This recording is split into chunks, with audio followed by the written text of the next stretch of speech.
Hi, I'm Casey Bell, and you're watching Writer to Writer Interviews.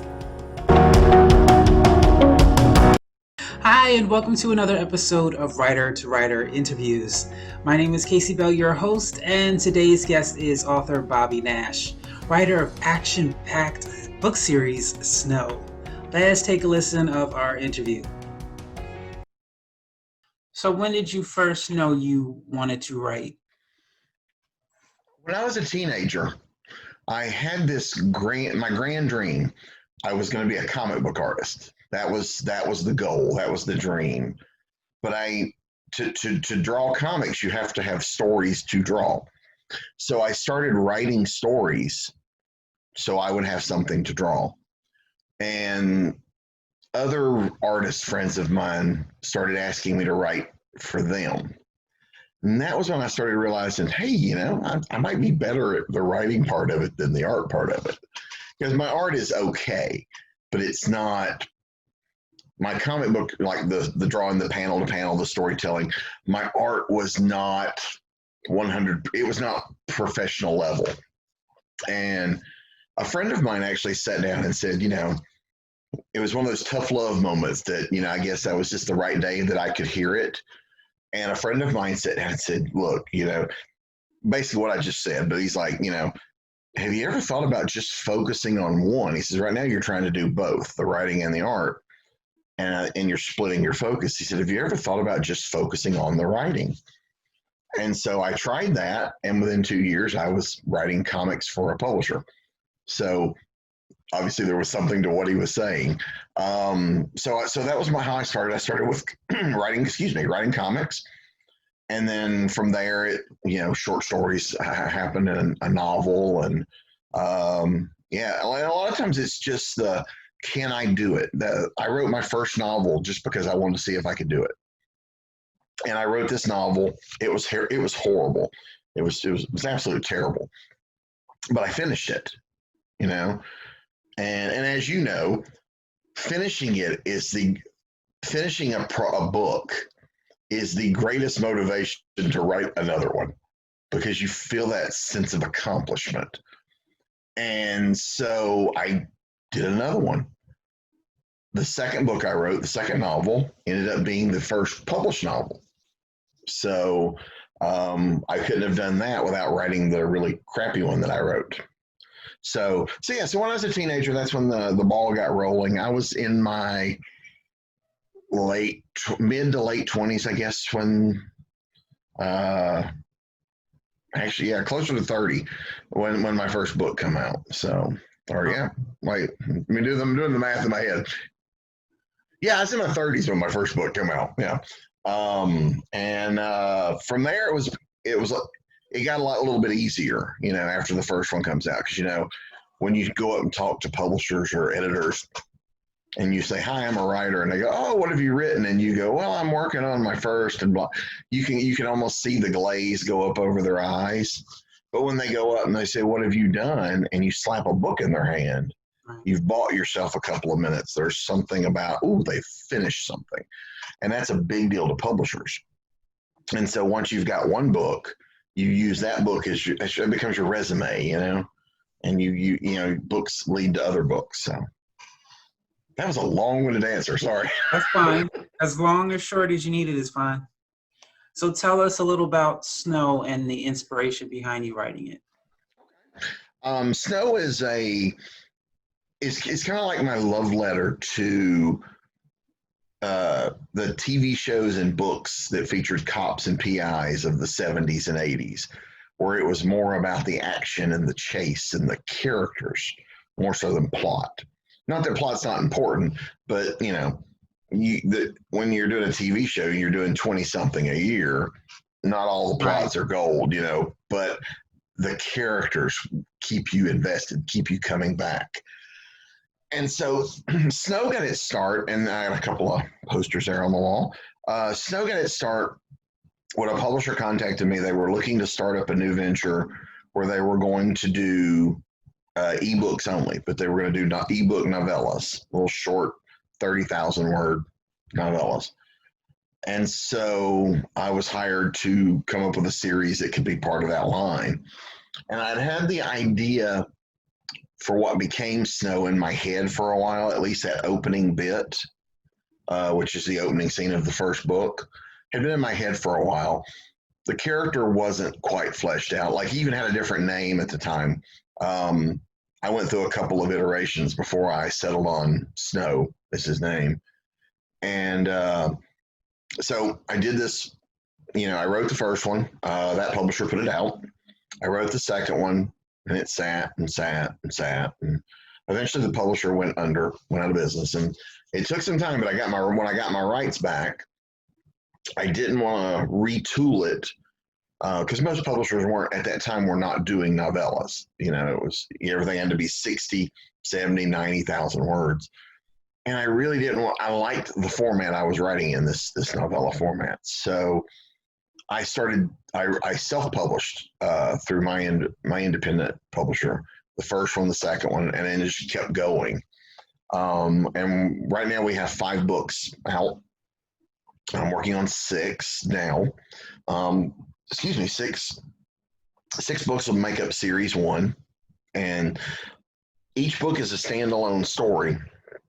You will get some resolution to the A plot in each story, but there's a big story that's run through all 6. So if you read all 6, you get a big story.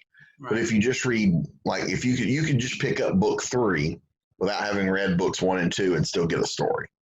And still get, so yeah, because I really hate I hate reading a novel and get to the end of it, it goes to be continued, and there's no wrap up, no resolution of anything. So I really wanted to make sure that the A story, the main plot of each book, is resolved. And then I usually do an epilogue chapter. Here's what's coming, and it leads you into the next one. So if you want to go to the next one, it leads you there. But if you don't, then you've still got a whole story and you're good to go. And so they're very action oriented. Car chases, fist fights, gunfights, but they're also very heavily character based, getting to know the characters, spending time with the characters, doing things, because Snow is surrounded by, like, he has his grandfather as a character, his father, his brother, he has a couple of friends that are all kind of circling around him. And so they're not all in every book, but when you need them, other characters come in. And so the interactions between the characters is probably the first and foremost thing that I look at when I'm putting these together, is how do all these, what are the characters up to? Then I drop them into whatever plot, and we kind of see how they kind of work together to get through the plot. So they're a lot of fun. They're a lot of fun that way. They're a lot of fun to write, and they're like short.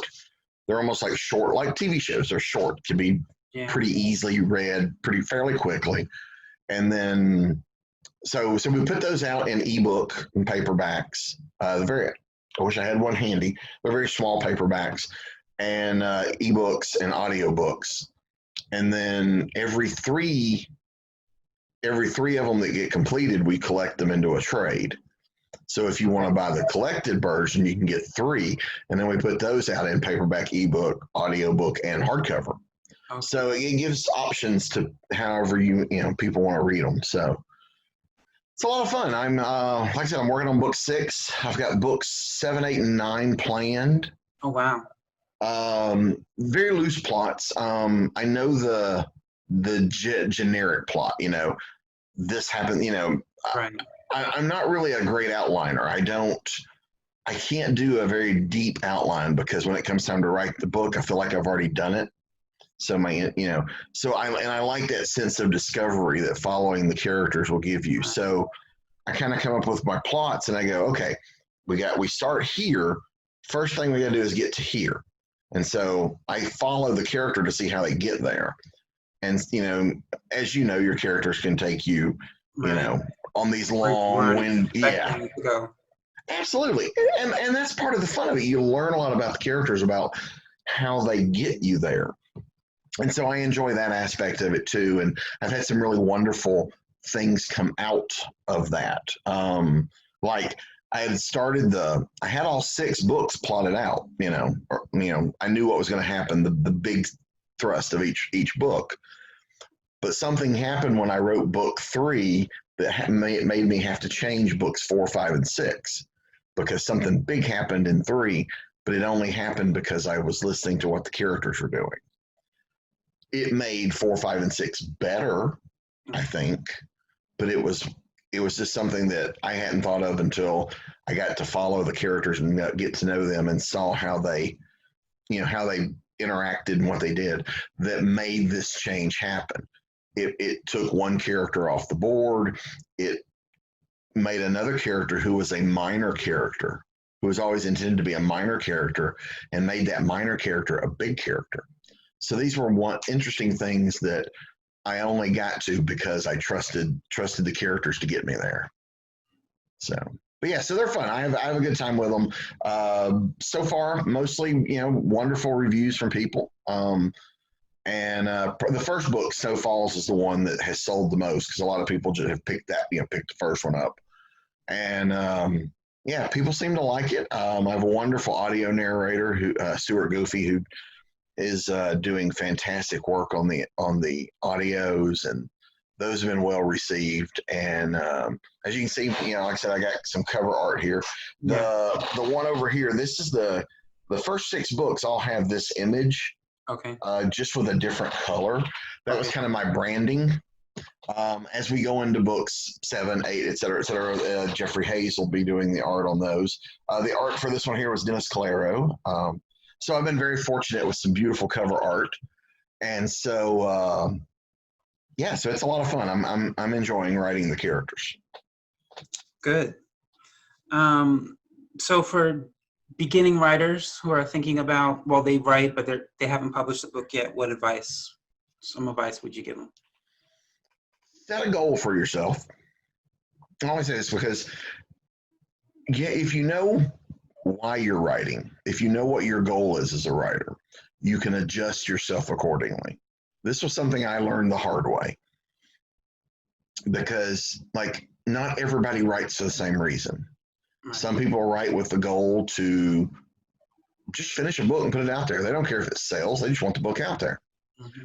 That's one, and there's nothing wrong with that. There's some people write as a hobby. There are some people whose goal is to be a New York Times bestselling author. There are other people whose goal is to start their own publishing company. All of those goals are absolutely valid. There's nothing wrong with any of those, but how you get to each is different, the path that you take. So if you set your goal early, and it's not to say you can't change your goal, but if you set your goal and set attainable goals too, don't just jump to my first goal is to be a New York Times bestselling author, because that's just frustration. Set attainable goals, finish your first book, then once that's out, how do I get that book published? And these days there are a multitude of ways to get books published. When I first was published, self-publishing was not an option. Well, it was an option, but it was one that was looked down on. Right. At that point in time, it had not become acceptable like it is today. So self-publishing wasn't really an option. So I had to go out and pitch, to publishers. Here's my book. Here's my novel. And I did that for quite a number of years after it was finished. And it took about 6 years before I found a publisher that said, yes, we'll take it. And I signed with them, and they're no longer in business, but I signed with them, and it turned out to be a horrible experience. On my end, it was just horrible. Excuse me. They were not easy to work with. There was just a lot of problems. And so, but even with all that said, I had a book in my hand that I could use to get other work. So I took that book and I talked to other publishers, and because the other publishers and readers, they don't really care about the behind the scenes stuff. Like, readers don't care that the publisher was crap, or that this was happening or that was happening. The publisher is like, is the book any good? Or the reader's like, is the book any good? And so I took the book and I used the book to get other work with other publishers. And so that helped. So as bad as that experience was, something good came out of it because I got other work, and so, I can trace my I can kind of trace my path. Like Evil Ways led to me getting the Lance Star books. The Lance Star books led to me getting Domino Lady, which is just a poster over there. And so yeah, using those books as a stepping stone. So each of those were goals I had. The first goal was I want to be published. So I met that goal, even though it didn't turn out how I wanted. I met that goal. There's a lot of success there. There's that, that feeling when you open up the package and you hold your book in your hand for the first time.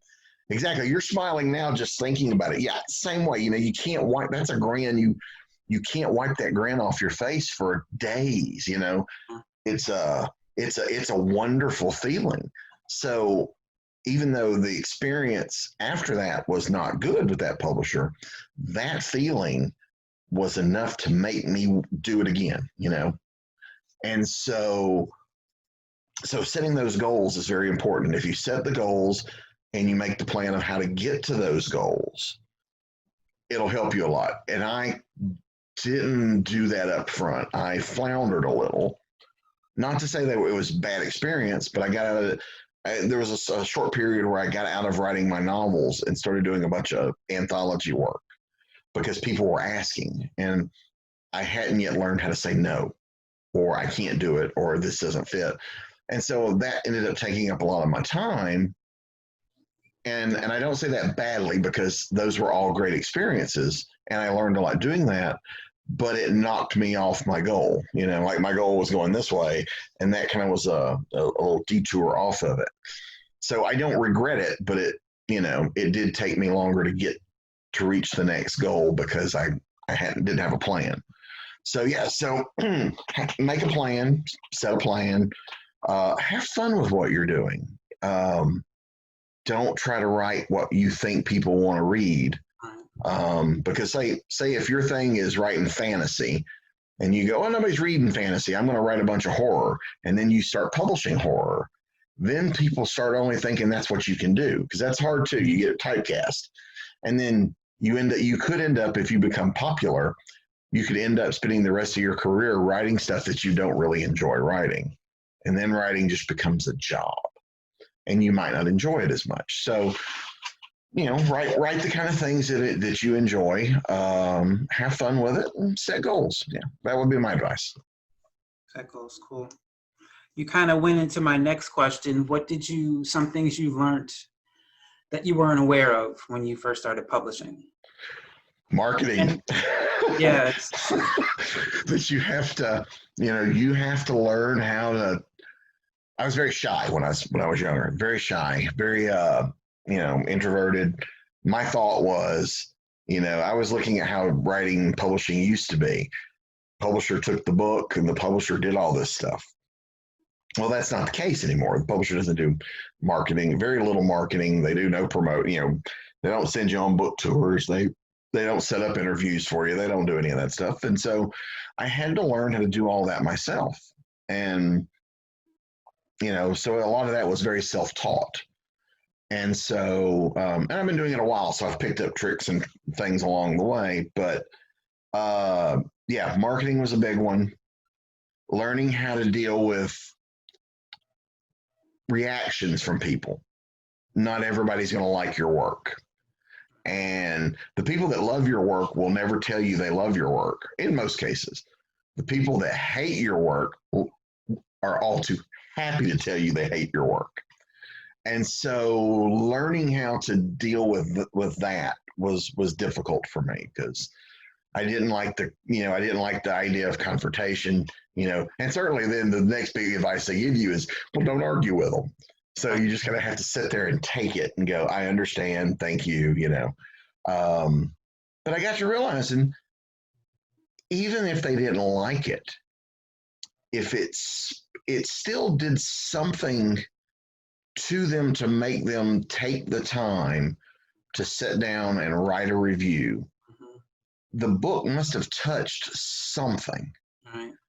And so my thing was just, when I get a review, whether good or bad, I don't argue with them. That's never good.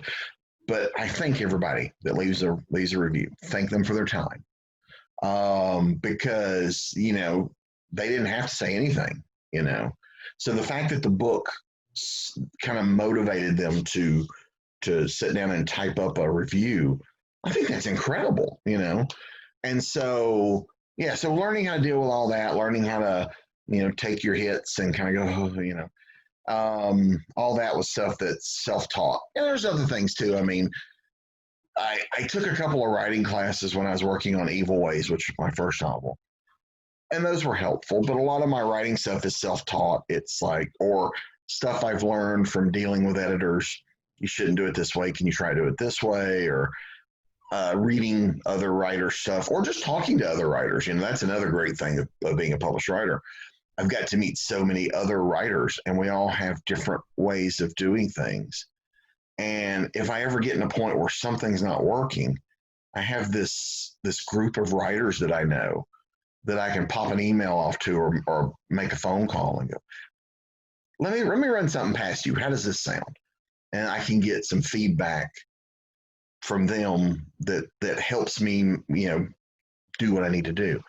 And so the networking is especially wonderful, and I'm hoping you see the same thing, that there's a lot of other writers out there, and writers are wonderful about helping and promoting, or at least supporting other writers, especially down in the indie side of things, where it seems to be it's not, I don't see as much of other writers looking at each other like, oh, you're my competition. It's like, we're all in this, we're all down here on this boat together.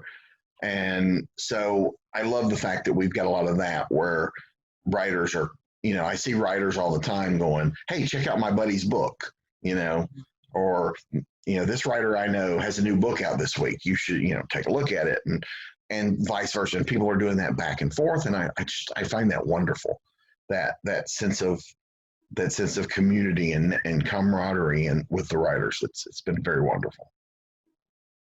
Good. I find it, when you started out saying about the reviews, I actually would, when I would receive emails, give us a survey on how we've done.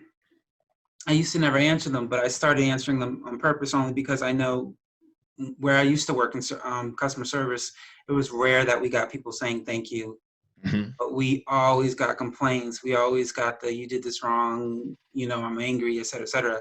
So now I leave, anytime something good happens, I do leave the good, because we do spend more time complaining, mm-hmm. and leaving bad reviews than saying this was actually a good book, et cetera, et cetera. Yeah, so, absolutely. And I as a result, I started doing that too. I make sure I leave reviews now. If I buy a book or read a book, and I do it for other things too. Like, whenever I get the survey, do you want to leave us a survey? Yeah, I will. Excuse me. Because of the same thing. Yeah. I realized that, I was the same way. I wasn't telling people, hey, I loved your book, or hey, I loved your movie, or hey, and so I tried to do that more now, because I realized that from my end, I love it when people tell me that. And it's amazing how just a review that goes, man, this is a great book, can just, it is so uplifting. Mm-hmm. And because a lot of, I don't know about you, but with me, I'm always convinced with every book, oh, they're going to hate this one. Every book I put out, there's this little voice in the back of my head that goes, yep, this will be the one where they realize you don't know what you're doing. So, and I guess that's just human nature. So yeah, so hearing that positive reinforcement is absolutely wonderful. So. It is. Okay, so last question.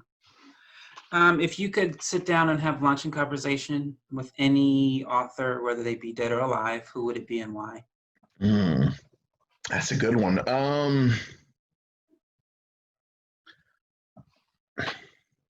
I would probably I'm going to pick somebody who's alive, I guess, because it's hard to think about the ones that have passed on, about who would be the good one. I'm a huge fan of Michael Connelly, who writes Harry Bosch novels. Mm-hmm. I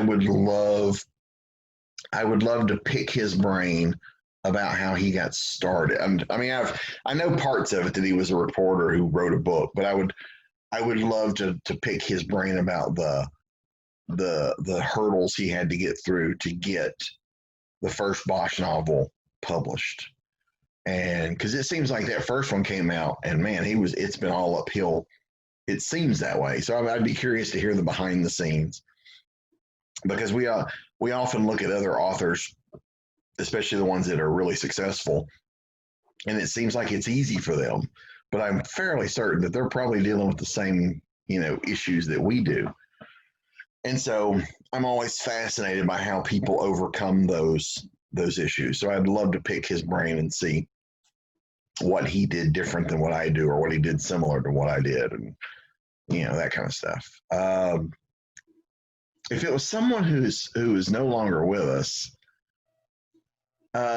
just for on a personal reason, I would love to talk to Stephen J. Cannell, who used to do all the TV shows, and he wrote novels as well. I've never met him in person, but we did, right before he died, we did converse back and forth over email. And I would have loved to have met him in person. I've enjoyed so much of his work over the years. It would have been really great to just meet him in person, sit down, have a conversation. And that would have been a good one, because he wrote across everything from TV to movies to books, and it would have been fun to just kind of bend his ear a little bit on what it was like being part of those projects. Don't go anywhere. We'll be right back after this message.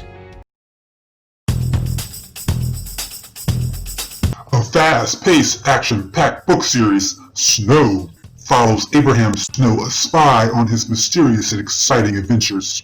Snow, available on Amazon, hardback, paperback, ebook, audiobook, and free on Kindle Unlimited. For more information, go to abrahamsnow.com.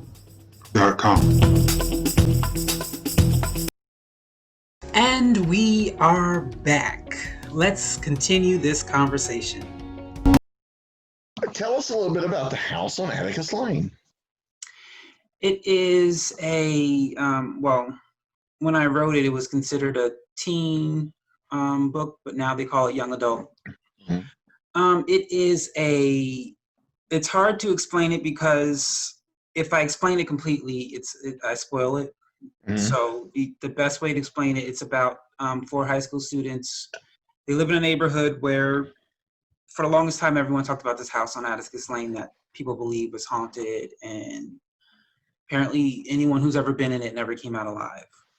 So 4 of them, even though it's now been fenced up, and the law, the township says you're not allowed to go in there, et cetera, they decide to trespass and go in to see what it's like. And so the book itself, you get to see what they experience going into. Very nice.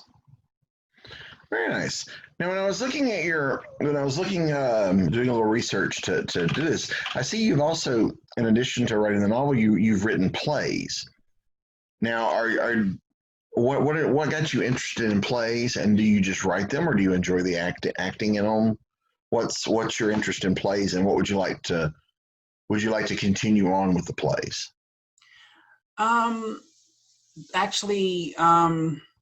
Well, the first play I wrote was inspired by a TV show episode I was watching. I was actually writing plays before I started writing books.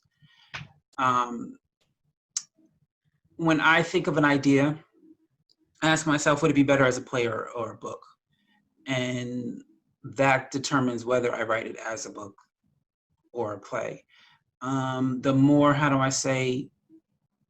in my opinion, the more difficult it is to produce as a play, I write it as a book. Whereas if it can be in some ways produced as a play, I write it as a play. Right now, only one of my plays have been produced by a theater company. I would like to see them. Well, some of them now, I hate to say this, I consider, I don't want to say bad. but I wouldn't consider them good enough to be produced. But some of the later ones I would at some point like to see them produced. I guess the beauty of it too is I'm assuming probably that's because you've gotten better as you've gone along. Yeah. The earlier ones are, not as good. But the beauty of it is you can always go back and fix them, re-release them. So then the people that have gotten the earlier drafts, those are collectibles.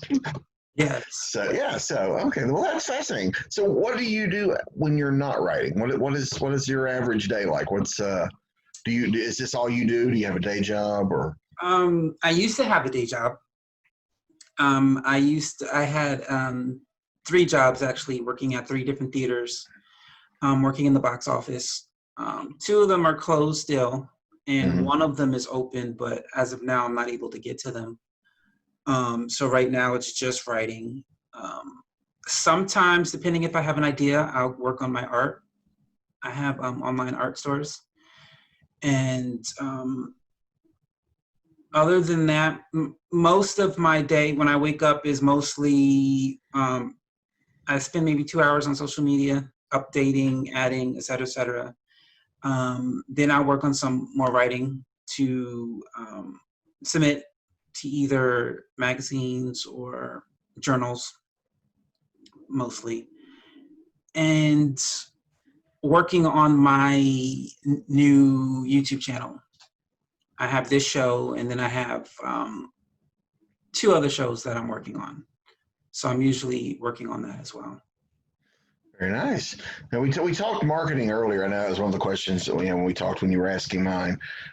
I'm curious, obviously a lot of the things that you just mentioned are part of marketing, creating the YouTube channel, doing social media.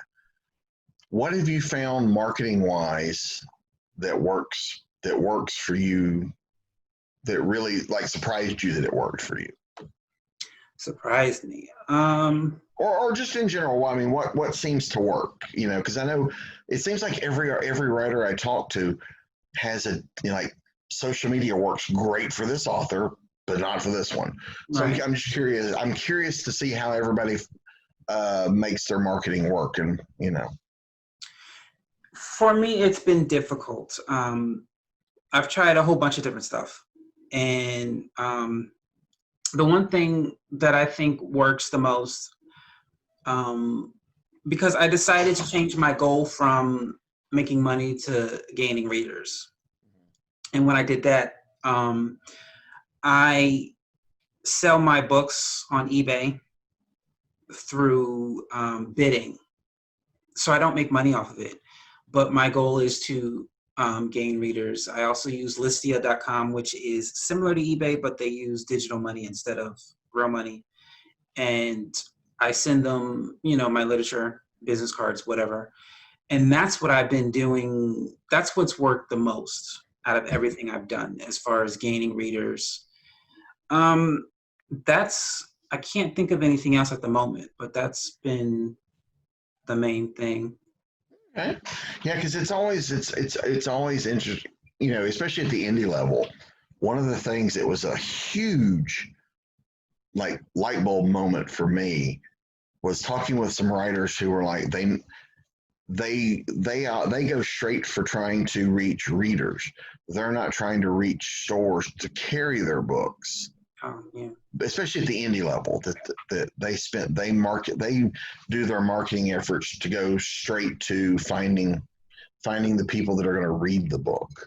And that was a big eye opener for me, because I started changing the way I market, because I was trying to get bookstores to carry it, or get, and I realized that was not working as well.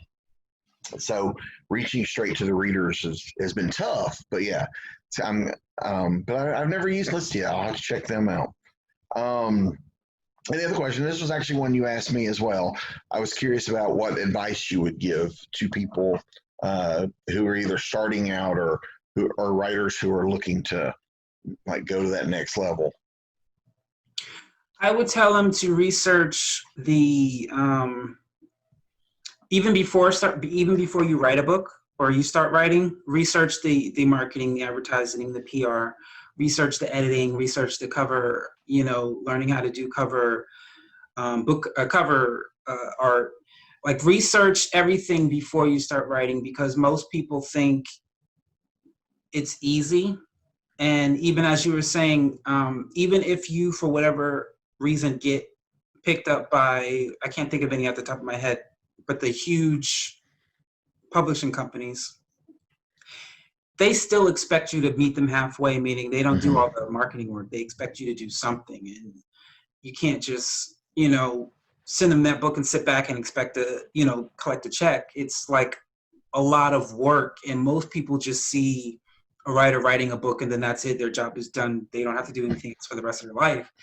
And there is so much more factors into not just publishing books, but writing, period. Whether you write articles, whether you write plays or films, there's so much more than just writing it. And even in every business, I would say, look at the business side before you even think about the work side of it, so to speak, because either they're expecting you to have knowledge, or if you don't, they, in some cases, will use your ignorance to their good. And then you end up signing a crappy contract because you're not aware of, whatever the case may be. So I would say research the part that you don't get to see, especially the different ways of marketing, because there's hundreds of them, but they don't all work for every author. They only work for some. So check out which ones you would be okay doing. And then to know that even though you enjoy writing, there are parts of like marketing that you work, but you may not want to do it. But if you want to sell books, you have to do it. Like I'm not, once MySpace somewhat died, I got over social media. And even now I don't really enjoy social media, but I do it because I know it's a part of being seen, being heard, showing up, so to speak. And so there are, even though I enjoy writing and I enjoy constructing the storyline and creating the characters and researching, the locations, if I decide they're going to be in a certain place, I enjoy all that. But then the parts I don't enjoy, you still got to do that if you want to be more than just a book that's out there, but no one's reading it.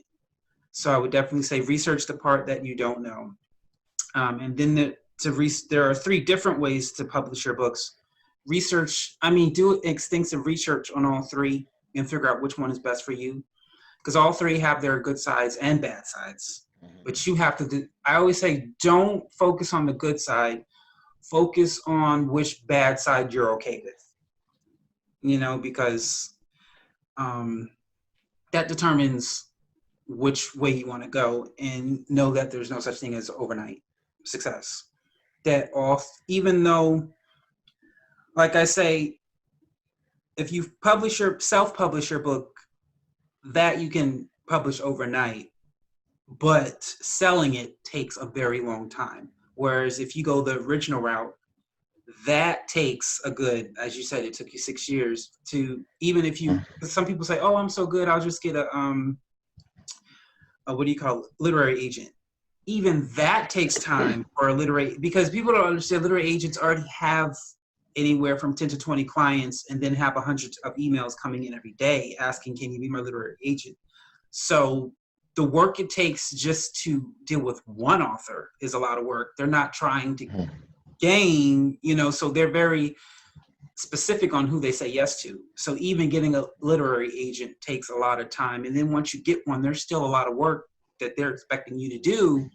Like they're not going to do everything for you, that they're expecting you to do. And I think some writers have this mindset that it's easy. Right. And there are easy parts, but the whole process is not easy. So research. Even before you write that first story, research everything so you know which way you're going when you start writing. Yeah. That's funny. You mentioned the literary agent. I've been doing this quite a while now, over 20 years, and I have yet to have a literary agent. I've tried. Mm-hmm. I have over 100 things published. That shelf there, that's all my published work. Oh, wow. And I still have literary agents telling me that my work is not sellable. Oh, wow. So, and I've worked for multiple publishers, so it's very picky. It's not that it's not sellable. It's like they can't. It's not that person goes. It's not what I can sell. Oh, okay. Yeah. and you know, and also part of that, like, you know, as you were saying too, part of it is you're not just selling your book, you're selling you, you Right. know. You so when you're doing your social media, you have to be careful of what, you know. You I can't mean, just just say look at it now. People that are out there that are making, you know, either nasty or racist right. or even political statements now. You know, people are losing jobs because of that, because you build your brand, and your brand is not just your book, your brand is you. Yeah. And if you're not, you know, if you're doing bad Stuff. things, you Yeah. know, if you're doing things like that, publishers will drop you in a hot second because they don't need the hassle. You know, they like you said, they've got 100 emails a day. They can find somebody to replace you. So we're not only marketing our books, we're marketing ourselves. You know, so you know, I try to always be nice and polite, and you know, we all have our days, but you know, Right. you watch what you say. You don't, you know, you try to be, you want to be genuine, but you also, you know, you still have to kind of think about it. But to another point you just brought up too, I've talked with publishers and that are looking to like pick up one of my books or something, and the publisher in that process of our discussions, before they've even said yes, we'll take your book, we'll go, what's your marketing plan? Right. So they want to know up front that I'm doing something To to help. push the books, and that's that's a fairly new thing for publishing. You know, 30 years ago, publishers did that. You know, now it's on us as the authors to be part of that, and I understand a lot of it too. I mean, who cares more about your book than you? Right. You know, you know, and so I get that, but yeah, so it's a and I think that's why a lot of people self-publish are like, well, if I'm going to do all that work, you know, I just shouldn't do it all myself. Right. And there's something to that. I'm what they call a hybrid author. I work with publishers, but I also do my own stuff. I prefer to work with publishers because I can write the book, Right. hand it off. I don't have to do production, or you know, I don't enjoy the production side of it. So it's the same. Yeah, it's but I found that to get what I want and to get this, like the snow books, I could retool it and maybe sell it to a publisher. But if I retool it, it kind of takes away what makes it special. Mm-hmm. If that makes any sense. Yeah. So doing them on my own made a lot more sense to me. Whereas other things I've done, it's like, this is the kind of thing that needs to go to a publisher. I guess it's that like we talked about earlier, that setting goals, making plans. Mm-hmm. Certainly understanding. You mentioned business. I wish I had known when I started how much of a business this would be, and had actually gone and studied business. Yeah. Which I did not do when I was younger. And so a lot of this stuff I've had to learn through experience or through me screwing something up, you know. But that's cool. Well, I mean, yeah, and I think too with you're on to something with this, with what we're doing right now. When I saw your post about it, I love ways of promote, like, we're technically promoting our work here. I mean, we've talked about our work, we're promoting, but we're not bashing people over the head with, here, you need to buy this. They're getting to know us. Yeah. And I love stuff like this. I love these author chats, whether you're being interviewed. I love this format of us asking each other questions. And I thought, you know, so in the research process, I learned quite a bit about you and your work, and I think that's great. It's a wonderful idea that you've come up with here, and I hope it's being successful for you. I hope people are finding it, and I do intend to promote the heck out of it. So I think it's great. I mean, this is a wonderful idea, and I hope you continue to do this for a while. It's really a great way to get people to know, to kind of peer behind the book, I guess. And I think you've come up with a really good idea here, and so I hope it becomes really successful for you. Yeah. Thank you. I wanted to piggyback though on when you said publishers asking you what was your marketing plan. And I actually remember thinking about hiring a PR, publicity, an actual agency. And before I actually emailed them on their website, it said, enter this information. And the first thing they ask is, what will you be doing to help us? And I'm thinking, I'm paying you, the publicist. Why would I be doing anything? And so no matter who you pay, everyone is expecting you to do your part too. And I don't know if there ever was a time where you could do nothing. I'm not too sure, because by the time I started this, everywhere I went, the first thing they want to know is, well, what are you going to do? What are you going to help out? And I'm thinking, well, if I'm paying you as a publicist, why would I have to do anything? So yeah, because a lot of times, I mean, it's like they'll set up things like, like they're trying to do things to like push the work, but they still, like, I don't know if they really set up a lot of things like interviews or do you want to write a guest blog for somebody or things like that. And yeah, it's the only thing I can see that where they would come in handy is they may have contacts at larger entities. Right. Like you might end up on Good Morning America if you've got a really good publicist. Doing it myself, I'm never going to end up on Good Morning America. But I have been on TV where I live, local TV. I have been interviewed about my books locally I've been on the radio, I've been in the newspaper, I've been on TV local, and all of that was because I reached out I learned how to write press releases. I learned how to do that. I learned how to reach out to social media is great for that instant get it out there thing. Right. But I also send out those press releases to, even though people go, newspaper is dead, newspaper is still there.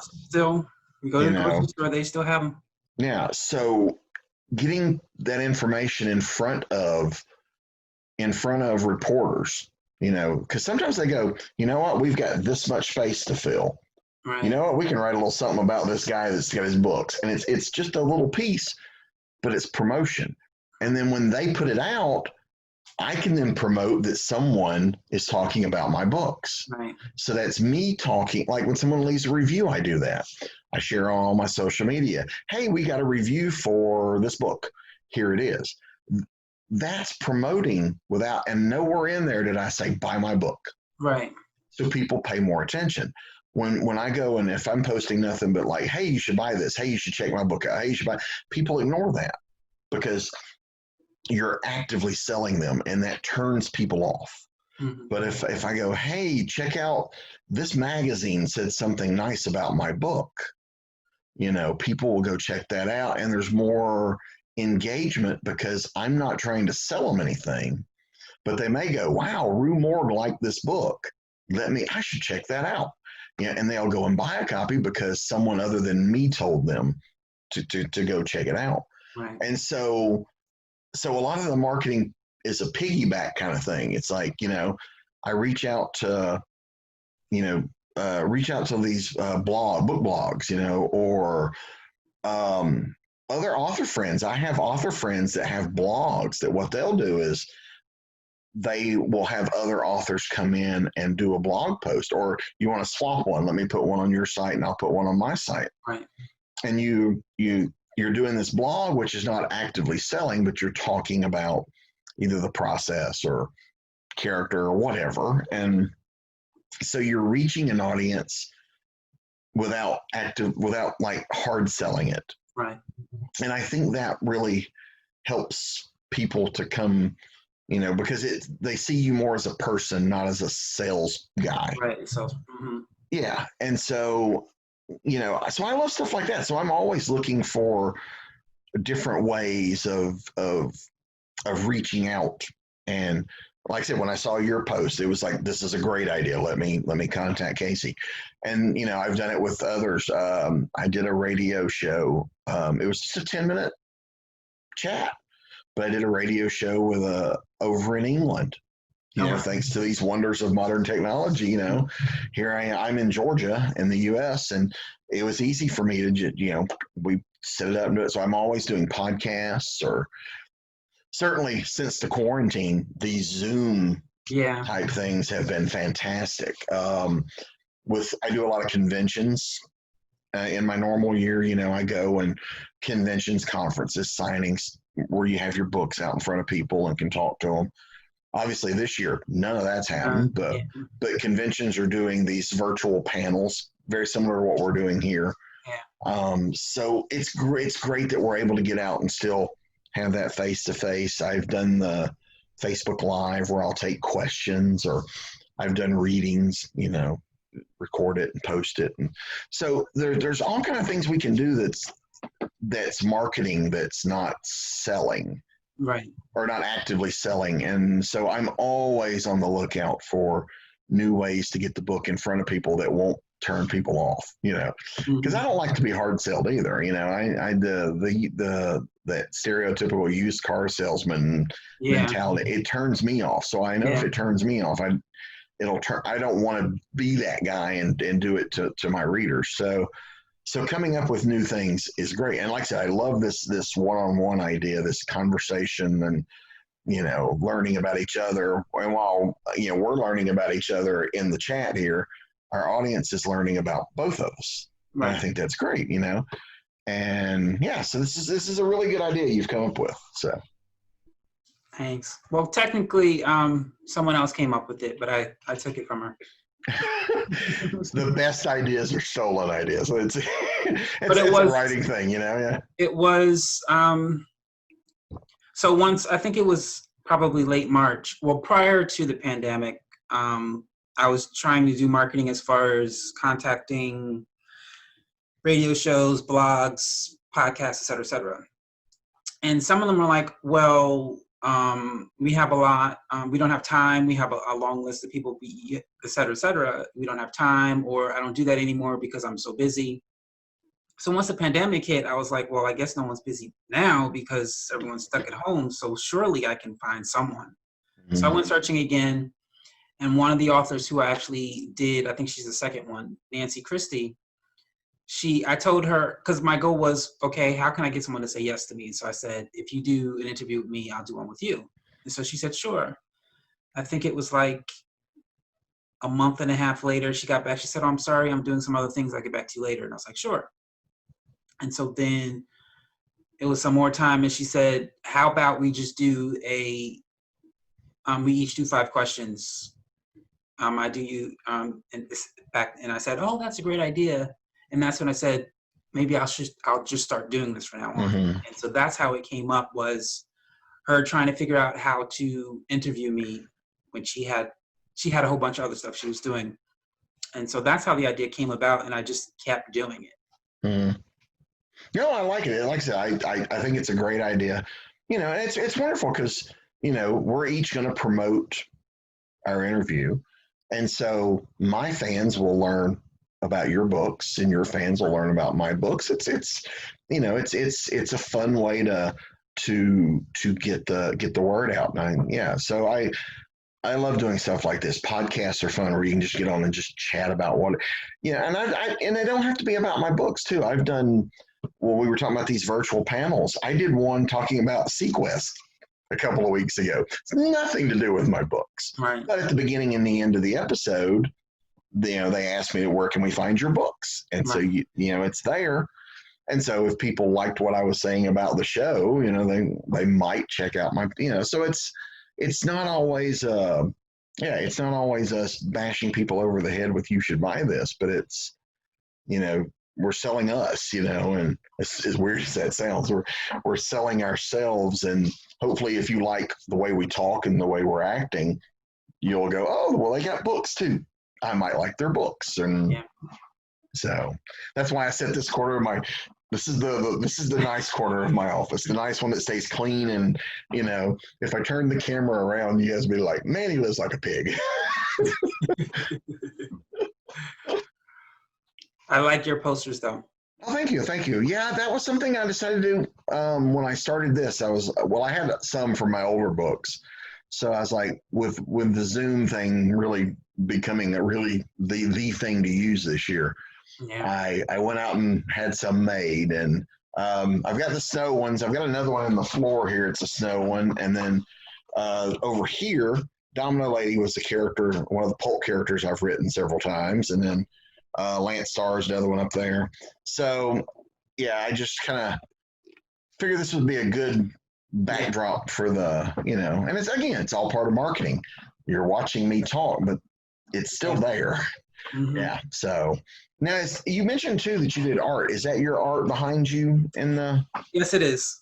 Very nice. It's a part of my proverb series. I think I have 15 or 16 now. There are some scriptures and proverbs that I find artistically poetic, and I just decided to turn them into art pieces. And so very nice. Those are 3 of them. Mm-hmm. And so you sell your art as well as yeah. Oh, very nice. Okay, very nice. Yeah, I noticed them in the earlier, and it's like they're very nice looking images. Thank you. Yeah, I started out with 1. I remember just doing 1, and then as I was reading Proverbs, the way he speaks, because he uses a lot of analogies. Mm-hmm.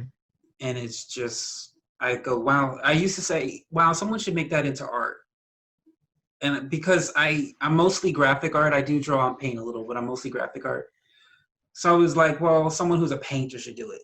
And then I thought, no, I can do it. And so I started making them. Very nice. I still do a little art. I don't draw like I used to. One of the things I do, I'm more of a doodler or a sketch guy. I still don't think of myself good enough to do like drawing comics, mm-hmm. but I sell a lot of books through my online store. People can buy stuff directly from me. And I wish I had one handy. I just mailed one earlier. What I do is when I ship something out, I draw on the envelope a character. Oh, okay. And so it's like it's a little piece of art for you, and it's been pretty well received. People get it and go, oh, that's nice. I didn't expect, and even the people at the post office kind of get a giggle out of it. It's like, oh, what is he drawing this time? And so it's been fun. So it's just those little touches, and but you do good work though. I like that. Those are very nice. Thanks. I used to draw when I was a child, and I was really well at it. And I found theater, or I should say theater found me. And I stopped completely. And when I went back to drawing, I can't tell you how horrible it was. It was really, really bad. And I said to myself, either I'm going to repractice and relearn, or I'm just going to give up. And I kind of just gave up. I was like, I saw, a YouTube channel thingy, and I was like, I don't really have the passion I used to have to care to relearn how to draw. So every now and again I'll draw, and it'll look semi-good, but my art is mostly graphic art. Yeah, well, it's tough. I mean, as creative people, we end up doing so many different things, and it's taken me a little while to get back into doing. Like I said, I don't do it often, but it's taken me a while to relearn those skills. Like I said, but I'm just doing little pieces. Every once in a while, I get this little bug. It's like I should try drawing a comic again, but then I talk myself out of it. But I've been thinking about like an online, like a comic, where I've been noticing with things like Instagram, that square image, but you can do 10 of them in a post. Right. I've had this idea of like, how cool would it be if I just did 10 individual panels? Right. To do hold a story, and I can tell a 10-panel story. So that idea's in there, but I haven't really done much with it yet. So. But there's more ideas and there's time in the day. Yeah. Well, once you start that, they're going to be expecting over and over again. Yeah, one of my reviews for the Snow book says, is there any ways you can start writing these like once every other week? And I'm like, nope. I wish I could write them as fast as they read them. Yeah. But yeah, it's and I fell behind on schedule. We had some family issues over the last couple of years that really threw me off schedule. So I've spent most of last year and this year playing catch up on past due deadlines, and so my to do list. Like if I didn't accept any new things, I'm got enough to keep me busy well into next year.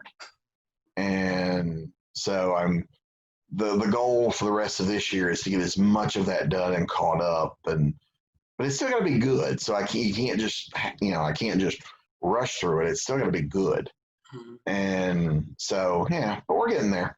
I'm in much better shape than I was last year at this time with the to do list. So yeah, so it's yeah, I have trouble saying no. I may have mentioned that earlier. Although I'm getting better at it, But yeah, so there's a lot of projects in the pipeline for publishers, and then I work my Ben Books is the name of my publishing company, and so I work all the Ben Book stuff around deadlines for other publishers. So it becomes a bit of a juggling act, but it helps keep things going. It helps me to put out more books, because working with publishers, I don't always know when the books are going to come out. Okay. Like I've got a couple of books that are scheduled to come out later this year that I did like 3 years ago. Wow. Or 4 years ago. So I don't know when, so I couldn't depend on just those because, Right. in a lot of cases, working with publishers, you don't get paid till the book comes out, And so doing my own stuff allows me to keep work coming out at a steady pace. So I've struck a nice balance. It seems to work for me, but yeah, at no point did I never had a plan to self-publish, but it just came out of a necessity of I need to get books out, or that first book, Evil Ways, when my contract ran out with the publisher that wasn't so good, I tried shopping it around, and that stink of that publisher was still on it, and so I didn't have a whole lot of luck finding a new home for it. So I just did it myself, new cover, tweaked it a little, cleaned it up, and put it out that way. So that was like, okay, well, when I'm doing the sequel, I guess I'll just self-publish the sequel. And then when Snow happened, it was like, well, I don't want to change the format, so I'll just do them. And so, but I do love that novella format. I'm doing a few other things in that one. Actually, I have one of these close. It's about this size. I mean, the novellas, I do them at like this 5x8 size, and this was the recent one that came out. So they're not too, they're not super huge reads, but it's something you can read in a few days or a week, or they do really well with people that do that don't drive, that like take trains or subways. Yeah. I find that I sell a lot because it's easy to read while they're on their way to and from work. Okay. Yeah. The audios do well for that as well. We try to do audios for everything. And so like a book this size, and the Snow size, the audio comes out to be like 6.5 hours, 6 to 7. So, they're not hard reads for people to listen to on their way to work or at lunch or lunch break or whatever. So that size has helped. It has helped with that, but also as opposed to doing a 6x9, 100,000 word novel, which, once you go through KDP and Amazon's cut and all that, I've got to sell it for $15 for me to make anything. Yeah.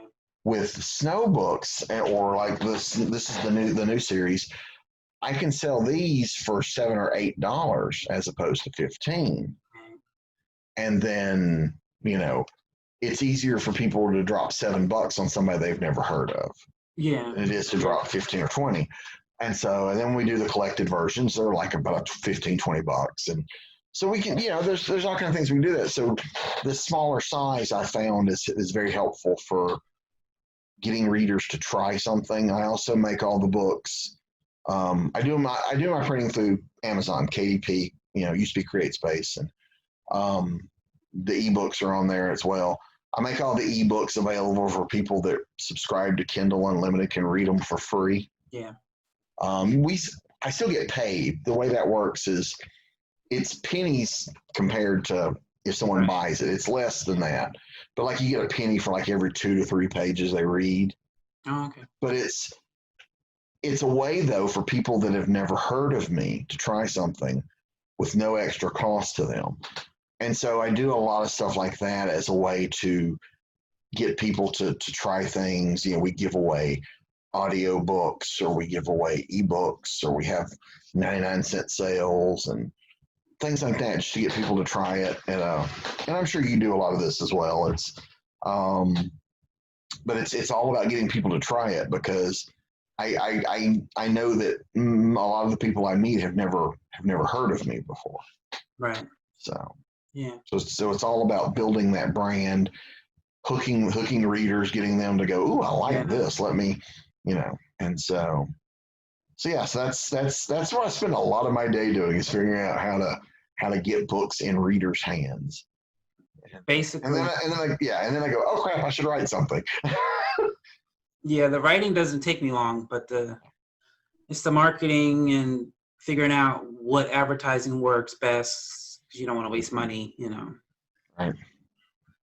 Yeah, it's a lot of that. It's a lot of, I spend a lot of my day doing, I guess, writing related work, answering emails, doing interviews. I do a lot of interviews where, people email me questions and I'll answer questions for a website or do podcasts or whatever. And so there's a lot of time spent doing that. And at the end of the day, it doesn't add words to my novel, but it's important work because it is talking to readers and getting readers to know you. And that's a lot of stuff we have to do. And I know I meet a lot of people, and you probably do too. A lot of people that are like, but I'm just not good at that.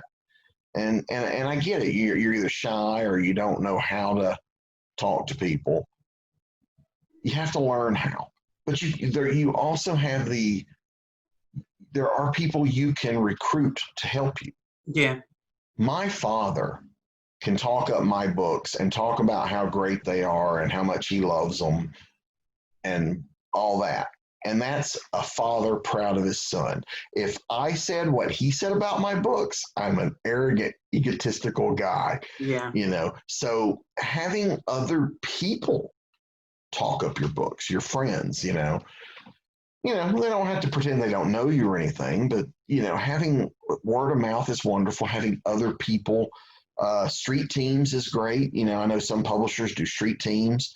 Some authors do their own. It's like, street team, you sign up to be part of my street team, I'll give you an ebook for free. Read it, talk about it. There are all kinds of ways to get people to help you. And and just it's finding those, and it's a time-consuming process to find and get those people doing what they do and getting the work out there and getting the word out. And but there's all kind of ways we can promote ours.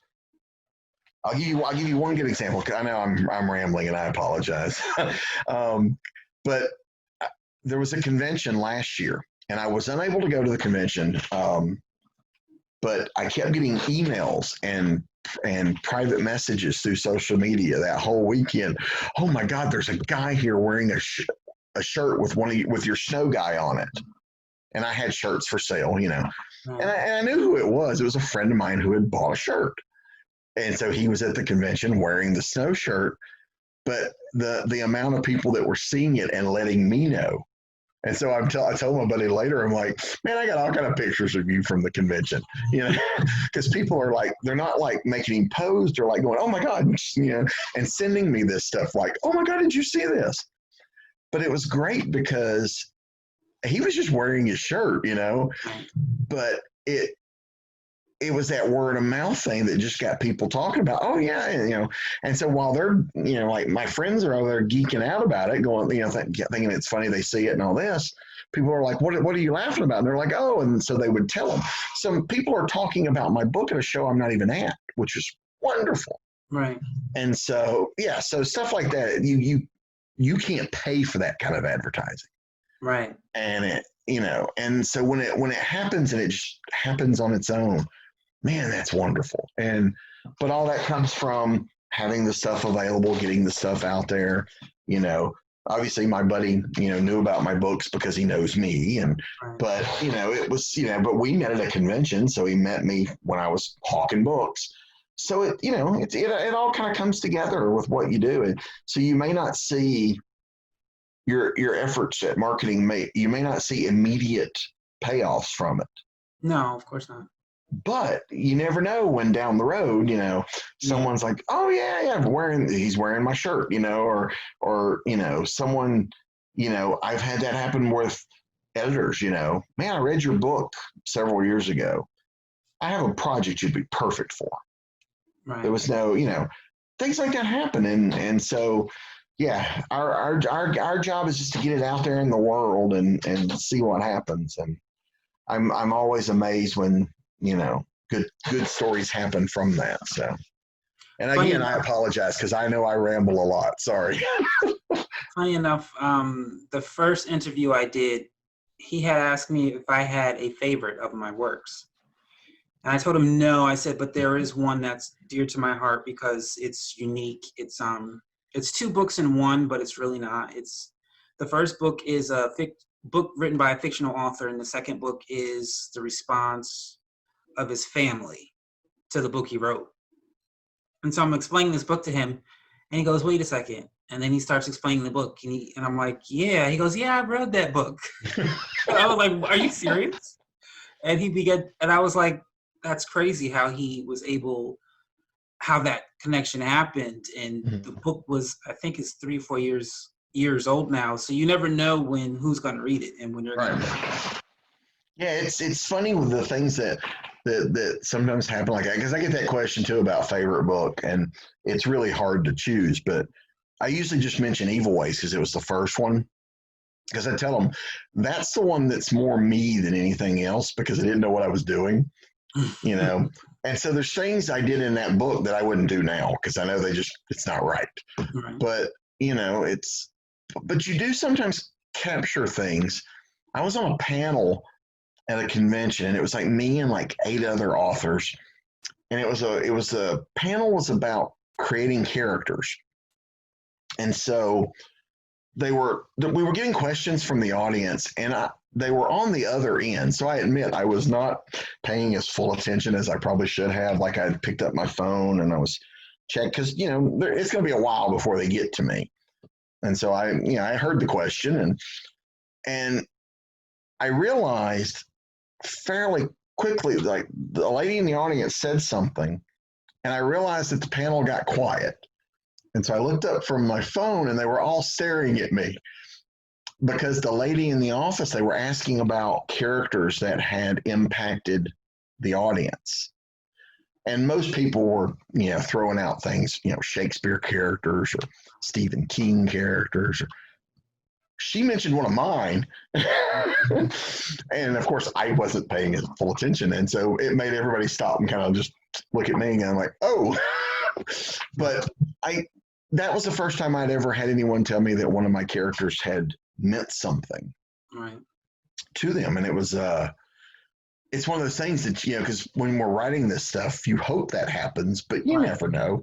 And it wasn't the main character. It was like one of the secondary characters, they just, this character, really grabbed them for some reason. And so that's always good. So you never know what's going to grab your audience and, how things might change as a result. Certainly that one character that went from being a minor character to a main character, a lot of that happened not only because the way the character was behaving when I wrote the character, but because of the reaction from the audience to that character.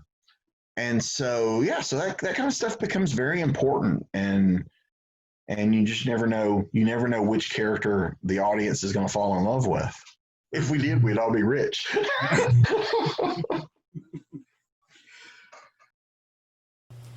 Hey, are you a writer, a songwriter, a playwright, screenwriter, author? You write articles, poetry. If you're a writer, I want to sit down and talk with you. go to my website, authorkcbell.com, and click on Writer to Writer interviews for more information. Don't go anywhere. We'll be right back after this message. What happens when four friends visits a haunted house? The House on Atticus Lane. Go to authorkcbell.com for more information.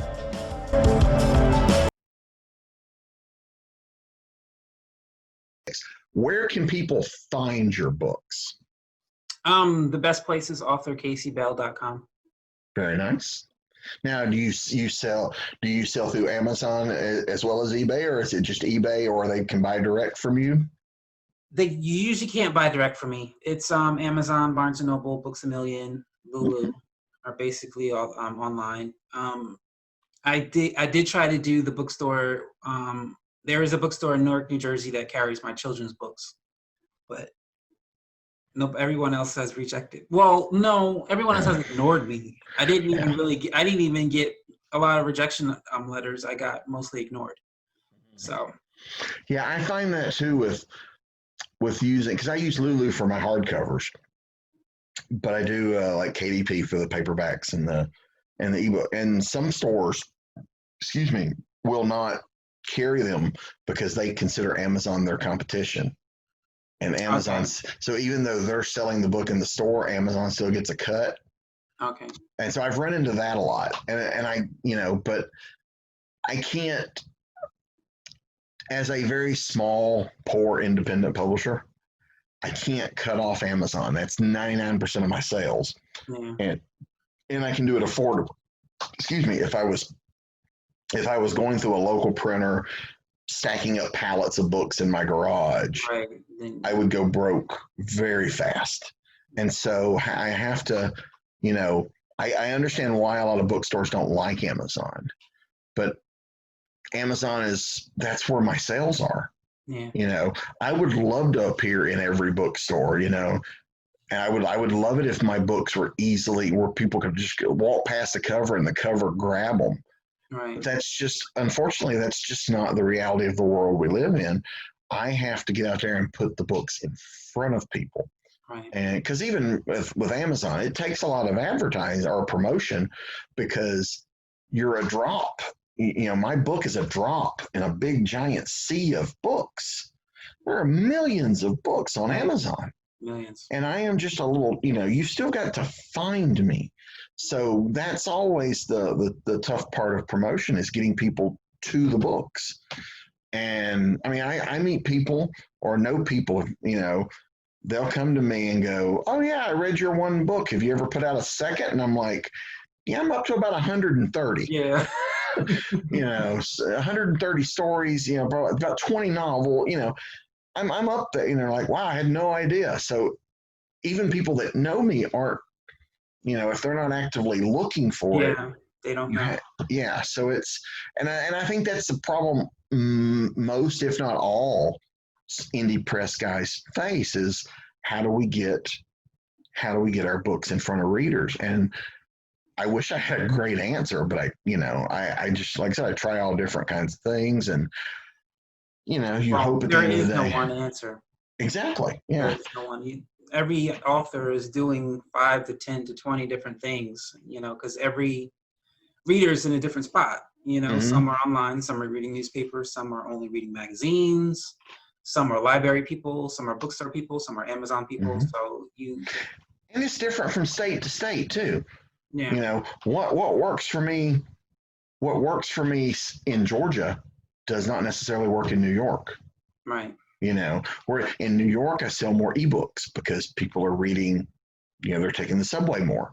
They're reading, whereas in Georgia, I sell more paperbacks, or, so yeah. So where the location is also of importance. And so certainly places like New York, Chicago, places like that where people are on the subway more, we sell more audiobooks in those locations. So if I ever try to promote, logistically, I promote audio first in those places, because we sell more of them there, because people have got their earbuds in and they're listening while they're on the subway, or in a cab or whatever. So there's, knowing the geographic things helps a lot too, because you can't promote to every state the same way, Yeah. So, and it's what becomes tough. So, but like I said, I think this has been a great.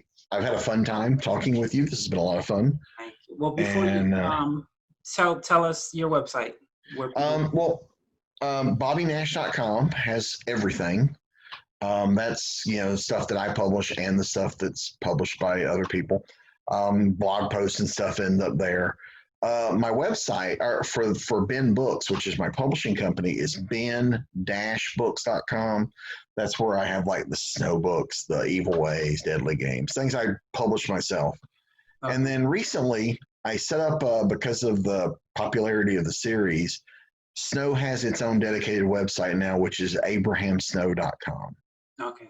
So, and I'm all over social media. So please, there's links at bobbynash.com. There's links to all my social media. Please stop by, say hello. And I think I'm on, if not all of them, most of them. Well, it seems like there's never enough. Right. I mean, I just found a new one. And it's like, why more? Yeah, I saw a new one the other day. Someone was posting, we're starting on this new one, and I'm like, I'm going to wait. Yeah, it's like so many, and it's everyone's making noise, and it's sometimes I go just to listen. Yeah. Well, the ones I find the most helpful, or at least the ones that get the most eyes on things, Instagram, Facebook, and Twitter. Yeah. Those get more. I can't necessarily say they always lead to sales, but they do get more eyes because you can see where so many people, this reached so many people, or so many likes or whatever. So those are the three that I get the most return on, responses to posts.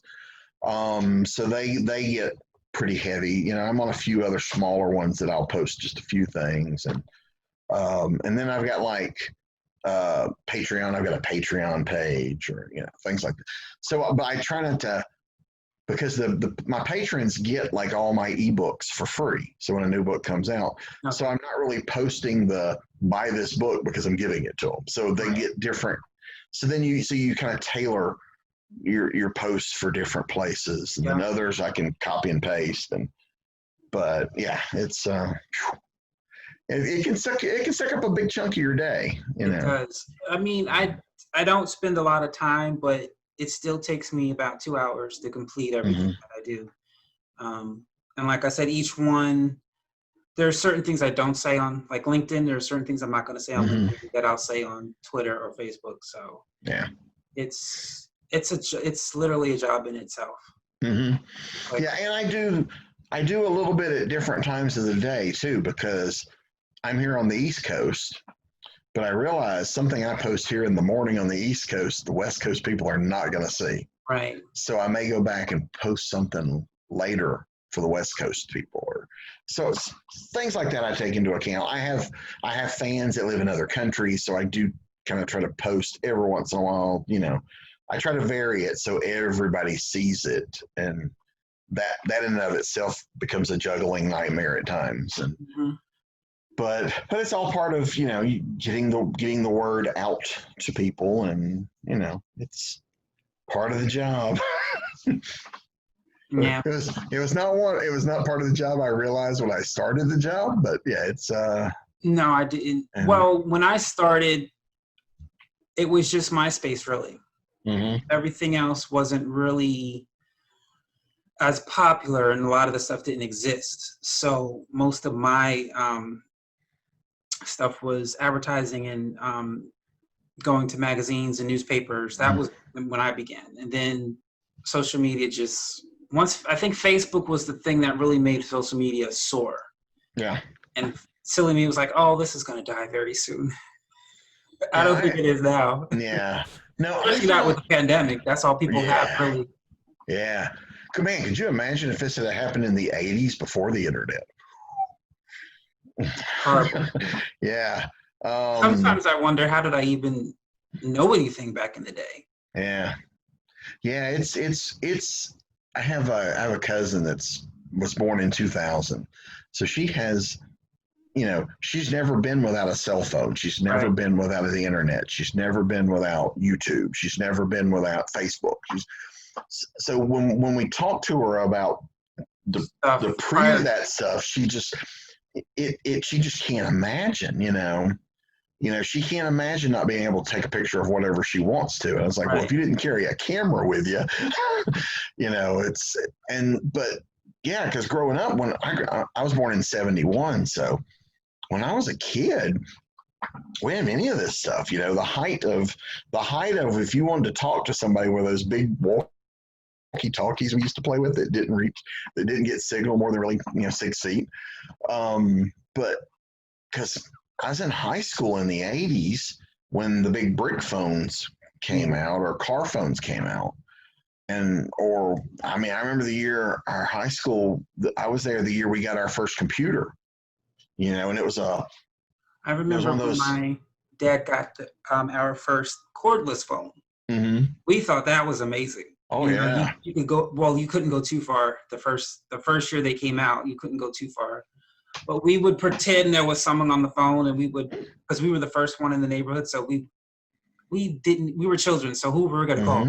But we would go outside pretending we were talking on this phone, showing up, look what we could do. We could go outside with our cordless phone now. And that was amazing. And now it's just like, when I think of all this new technology, it's like, what were we? Could we survive if we got rid of all this today? This is more powerful than the first desktop computer I owned. That is amazing. Yes. That I can do more and faster with this than I could with that big thing that used to take up almost all of the desk. And it amazes me how far we've come in some respects. And in other respects, it seems like we're going backwards. But in technology, it's amazing. I have a smart TV. Yeah. I have, I very rarely watch regular TV anymore. I'm either on Hulu or Amazon Prime or Netflix or you name it, but I'm watching stuff, and I'm watching stuff too. I'm watching stuff from other countries. Yes. I'm watching stuff from old stuff that for years has just been lost to time. I can watch, so there's never any, it still amazes me there are some things that are not streaming, but the things that are, it's amazing that we can just pull those up and watch them anytime we want to. I do think sometimes that takes some of the fun out of it. Like, I can just watch, whatever you want, as opposed to waiting for it. Yeah. I want to watch Star Trek. I can go over there and I can pull up any Star Trek show I want and watch it. Yeah. So now it's lost some of that, like, I remember it used to be a cool thing when you traveled and you went to another state, and you're in the hotel room at night, you turn on the TV, and there's like an old episode of something that you don't get at home. Right. And it was like, ooh, because it felt like some discovery. So I feel like I've lost some of that. The same with, with books and comics, part of the, I collected comics for years. So part of the fun was finding things. Right. Now, if I go, oh man, I need, like a few weeks ago, we were talking on, and all my comics are like boxed up and I can't easily get to them. And so we were talking about a favorite storyline. And I mentioned this one. I said, I've got this one whole story. I loved it. And man, I'd love to read that again. Now I know it's in that room and several, I had to find it. For $2, I ordered it online. It came to me 2 days later and I read it. So now I have 2 copies of it. But I didn't have to hunt for it. It's just like, I want this. I went to, I believe I bought that one from like Mile High Comics. I went to Mile High Comics website, looked it up, said $2, great, send it to me. No problem. So that that thrill of just finding stuff is kind of, sometimes I miss that because I used to when I was younger, when I was a teenager, especially like the video stores, which is another thing that doesn't exist. Video stores had comics boxes, and you could just go and flip through them and find books for a quarter, and flea markets and all those places where you could just go and spend hours digging through comics until you found those treasures that you didn't know you were looking for. Excuse me. And that's kind of gone. That's if I go on Amazon or wherever, I know what I'm looking for. It's very rarely do I come up and go, ooh, let me try this. I know what I'm there for. So I kind of miss that a little bit, but there is a convenience to, I need this, and I can get it. Well, it's definitely weakened people's patience skills, because you had to wait for everything. If you wanted your next favorite episode, you had to wait for that day and that time. Now you can just watch it when you want. Yep. Amazon has, made everything easy. You don't have to wait for anything now. You need it, you go. But back in the day, if it was 7:00 and the store is closed, you got to wait till the next day to get it. And so, and with the pandemic, God, even more stuff is, you're afraid to go out and you want Taco Bell. Taco Bell will come to your door with it. Yeah. So I'm curious when this is all over, which will hopefully be soon, and we can kind of get back to some semblance of normal. I wonder how much of that stuff will stay. Will DoorDash continue? Will people get used to having their groceries delivered? Like we order our groceries off the cell phone. I order my groceries, call them when we get in the parking lot, and they bring it out to my car. Right. I love that because, man, I hate grocery shopping. So not having to go and so I'm curious to see how much of that stuff's going to stay. How much will things change? Will these Zoom type? You have a generation of people who are getting used to it now. Yeah. And the question is, will they want to go back to doing everything the way it was? Mm-hmm. So because people will go, because people, we're very adaptable. So if it goes on like a year or two where you can't go eat in restaurants, will people stop wanting to go eat in restaurants? Yeah, that's the only thing, is wondering what will be done with. Like, we'll never see it again, and what, because there's so many stores now who are gone, and and you're just, there's the saying, nothing lasts forever, but you still assume certain things will last forever. So when you see them leaving, it's like, by the time the pandemic is over, what will be seriously gone? Yeah. Well, yeah, because like things like Kmart's are gone. Sears. I hear JCPenney's probably about to go, which is weird because Sears and JCPenney, part of the reason their businesses are failing is because they can't compete with Amazon. Yeah. But Sears and JCPenney started out as mail order companies. You would figure if anybody would know how to go back and be a mail order company, it would be them. But and buffets, things like Golden Corral or any place with the salad bar plate, those are probably gone forever. Yeah. And it's I think the most, and it's funny because everyone says never say never. And I remember hearing, I asked myself, because I've been hearing a lot, the city that never sleeps. And I said, is there a chance it could ever sleep? And New York City I don't think it's ever been this dead. Mm-hmm. And my question is, can it go back to the way it was? Because unfortunately, it's been known for small businesses. And they said a bulk of them have had to go out of business because of it. And so the question is, can it return as it once was? Yeah. I had some friends of mine went to Disney, but they go every year for her birthday. And they went to Disney this year. They had their masks and everything. They were, but they were posting pictures of Disney, and they're in it was almost like they had it to themselves.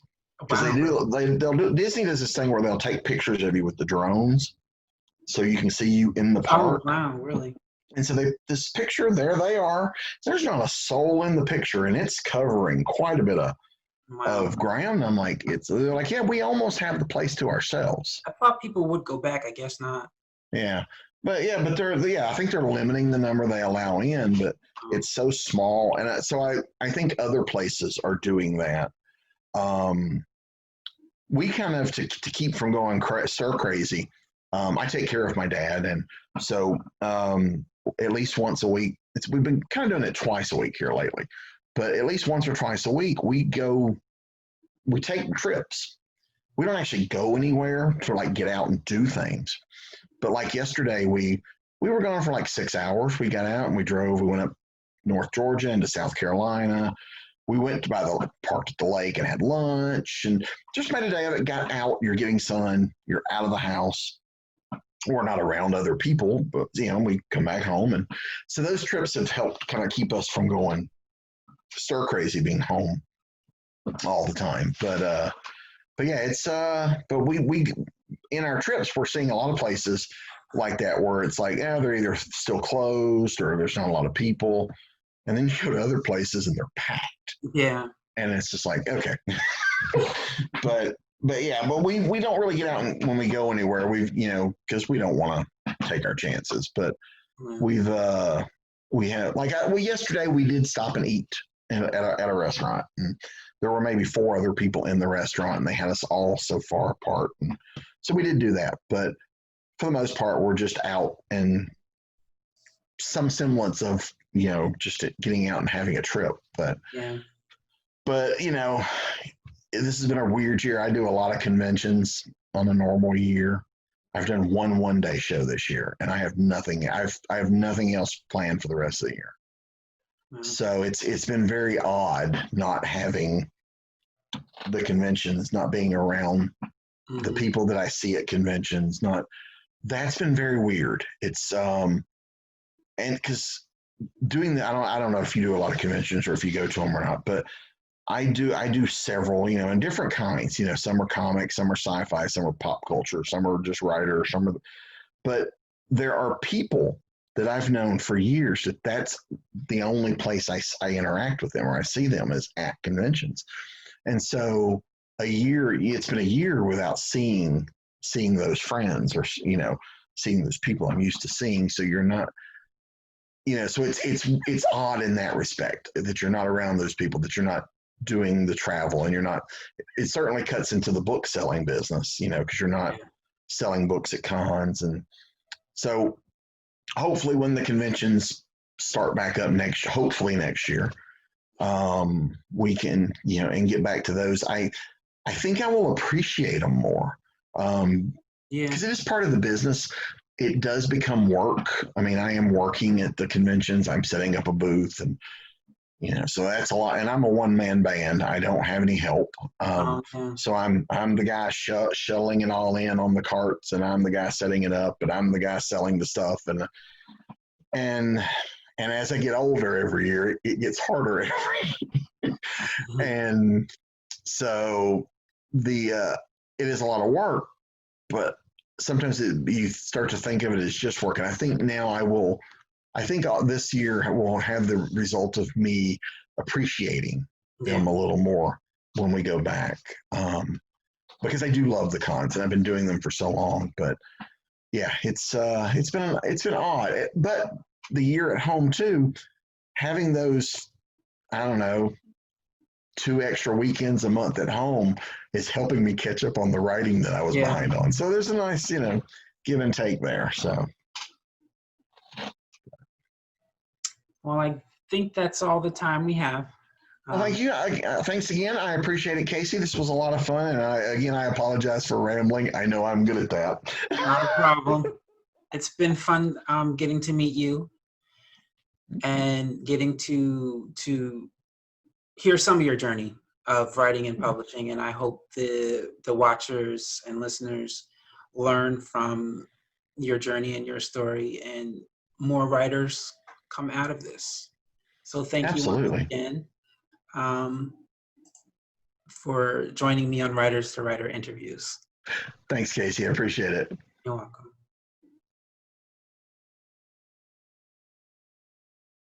Hi, and welcome to another episode of Writer to Writers interviews. I'm Casey Bell, your host, and today's special guest is author Bobby Nash, the writer of the Hi, and welcome to another episode of Writer to Writer's Interviews. I'm Casey Bell, your host, and today's guest is author Bobby Nash, writer of action-packed book series Snow. Let's take a listen at our